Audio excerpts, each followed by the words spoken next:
Hello my dear friends, इस video में हम बात करेंगे कि यदि आपके खिलाफ मेंटेनेंस की पिटीशन फाइल की है तो क्या करना चाहिए आपको। तो एक बहुत ही जेन्युइन सी सलाह दूंगी, इधर उधर की बातें तो मैं घुमाऊंगी नहीं। कि आप ये चाहते हो कि सब शांति से रहे, ठीक है, और मेंटेनेंस के केस में आप मेंटेनेंस नहीं दोगे, ठीक है। ऐसा नहीं होता है, आपको देना पड़ेगा। आज नहीं दोगे, कल नहीं दोगे, परसों दोगे, ठीक है।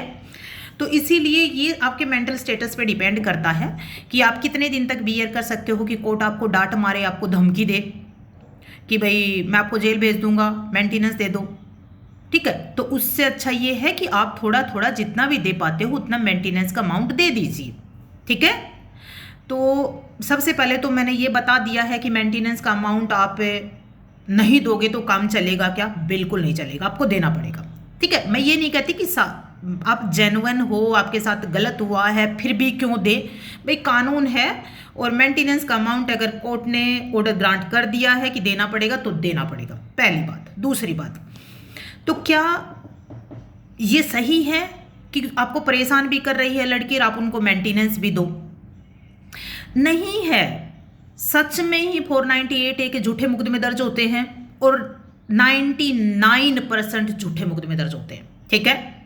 मेंटेनेंस में काम कर सकती है, जानबूझकर काम नहीं करती है, ठीक है। 5% जेन्युइन होते हैं, बच्चे भी पालने होते हैं, हो सकता है छोटा बच्चा भी हो, 1000 चीज़ें हो सकती हैं, लेकिन फिर भी मेंटेनेंस तो आपको देना पड़ेगा। तो इसीलिए इधर उधर के क्वेश्चंस किसी भी एडवोकेट को करके, मेरे को, किसी और को करके तो ये मत कहो कि भाई कैसे बचा जा सकता है, ठीक है। अगर कोई आपको कहता भी है एडवोकेट कि बचा जा सकता है तो ये पॉसिबल नहीं है जब तक वो गवर्नमेंट जॉब में नहीं है, जब आपसे हाई सैलरीड पे जॉब नहीं करती हैं, ठीक है। तो उसके रीजन होते हैं कि उन रीजन पे बचा जा सकता है, वो तो आपको भी पता है, ठीक है। और वैसे यदि वो कुछ नहीं करती है, बेरोजगार है, कम पढ़ी लिखी है या फिर अच्छी ठीक पढ़ी लिखी है फिर भी जॉब नहीं करती, आप बहुत अच्छा कमाते हो तो आपको देना पड़ेगा। वो भी बेरोजगार, आप भी बेरोजगार, और फिर भी आपको देना पड़ेगा। चाहे कहीं से कमा के लेके आओ, अपने बेबी बच्चों के लिए कमा के लेके आओगे और पैसा देना पड़ेगा, सिंपल सी बात है। अब वो दूसरे केसेस, भाई आपको आपकी वाइफ को वापस लेके आना है तो आपको पता है RCR का केस डाल दो।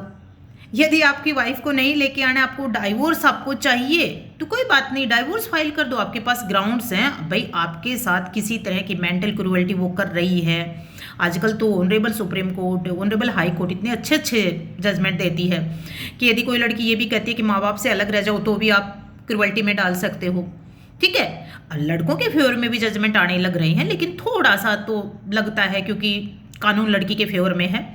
फिर भी सबसे बड़ी बात है, सब बातों की एक बात है, पहले जितने भी मुकदमे दर्ज होते हैं ना, पहले टेंशन लेना बंद करो, ठीक है। हालांकि ये जो अभी टाइम चल रहा है, ये टाइम ऐसा पीक पॉइंट है कि लड़के वाले दहेज के लिए तो किसी को परेशान नहीं कर सकते।